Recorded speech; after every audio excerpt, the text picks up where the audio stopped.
નમસ્કાર દોસ્તો, સ્વાગત છે તમામ મિત્રોનું હસમુખ એમસીએસ વાલા યુટ્યુબ ચેનલની અંદર। દોસ્તો આજે આપણે વાત કરીશું મોદી સરકાર દ્વારા ખૂબ જ મોટો પ્રોજેક્ટ છે તેમને મંજૂરી આપી દેવામાં આવી છે। કેદારનાથ સુધી પહોંચવામાં મિત્રો માત્ર થોડા જ એવા મિનિટોની અંદર તમે માત્ર કેદારનાથની જે 13 કિલોમીટર લાંબી છે તેને રોપવે ને મંજૂરી આપી દેવામાં આવી છે। મિત્રો કેટલો સમય લાગે છે આ યાત્રામાં પહોંચતા તે માત્ર ને માત્ર મિનિટોની અંદર તમે કરી શકશો આખી યાત્રા। તો કેદારનાથ સુધી પહોંચવા માટે 13 કિલોમીટર લાંબા રોપવે ને સરકાર દ્વારા જે મંજૂરી આપી દેવામાં આવી છે। તીર્થયાત્રીકો માટે મોટામાં મોટા બે પ્રોજેક્ટ છે તે સરકારે લોન્ચ કરી દીધા છે અને તેને મંજૂરી પણ મળી ચૂકી છે। આજે મંત્રીમંડળની અંદર સોનપ્રયાગ થી લઈ અને કેદારનાથ સુધી લગભગ 13 કિલોમીટર લાંબા રોપવે ના નિર્માણને મંજૂરી આપી દેવામાં આવી છે। ક્યાંથી બનવાનો છે આ રોપવે? તો કે સોનપ્રયાગ થી લઈ અને મિત્રો રોપવે બનવાનો છે તેને જવાનો છે કેદારનાથ સુધી। તો આ 13 કિલોમીટર લાંબો જે રોપવે છે તેમને સરકાર દ્વારા આજે મંત્રીમંડળની અંદર મંજૂરી આપી દેવામાં આવી છે।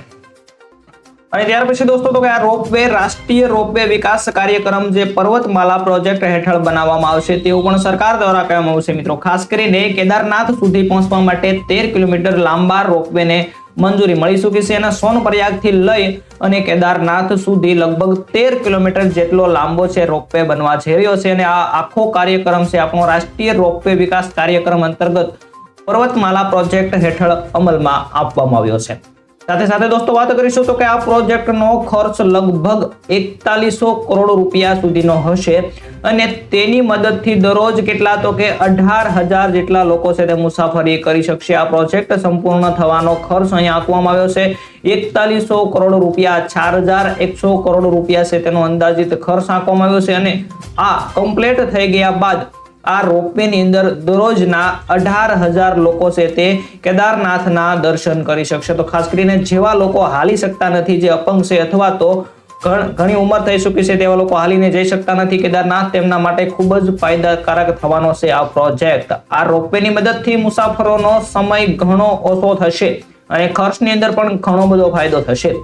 યાત્રાળુઓ એક તરફની મુસાફરી 8 થી 9 કલાક પગપાળા કરવાને બદલે માત્ર ને માત્ર 36 મિનિટમાં પૂર્ણ કરી શકશે। દોસ્તો તમે અત્યારે ચાલીને જતા હતા તો 8 થી 9 કલાક જેટલો સમય લાગતો હતો કેદારનાથ જે દર્શન કરવા માટે ભોળાનાથના મંદિરના, પરંતુ આ પ્રોજેક્ટ પૂર્ણ થયા બાદ આ રોપવે ની અંદર બેસીને માત્ર ને માત્ર 36 મિનિટની અંદર તમે આ આખી યાત્રા પૂર્ણ કરી શકશો। સાથે સાથે દોસ્તો વાત કરીશું તો કે આ સાથે ઉત્તરાખંડના ગોવિંદ ઘાટ થી હેમકુંડ સાહિબજી સુધી 12.4 કિલોમીટર લાંબો રોપવે બનાવવાની પણ મંજૂરી આપી દેવામાં આવી છે। બે પ્રોજેક્ટ મોટામાં મોટા લોન્ચ કરવામાં આવશે। સાથે સાથે તો કે ઉત્તરાખંડની અંદર ગોવિંદ ઘાટ જે હેમકુંડ છે સાહિબજી સુધી તેનો 12 કિલોમીટર લાંબો એટલે કે મિત્રો બંને 13 કિલોમીટર જેટલા લાંબા રોપવે બનાવવાની સંપૂર્ણ સરકાર દ્વારા કેબિનેટની અંદર મંજૂરી આપી દેવામાં આવી છે। આ પ્રોજેક્ટનો ખર્ચ 2730 કરોડ રૂપિયા થવાનો અંદાજ આંકવામાં આવ્યો છે। ઓલો મિત્રો બનાવવામાં આવે છે કેદારનાથ વાળો, તેનો હતો 4100 કરોડ રૂપિયા, અહીંયા 2730 કરોડ રૂપિયા બનાવવામાં આવશે। આ રોપવેની મદદથી મુસાફરીનો સમય ઘણો બધો છે તે ઓછો થઈ જશે।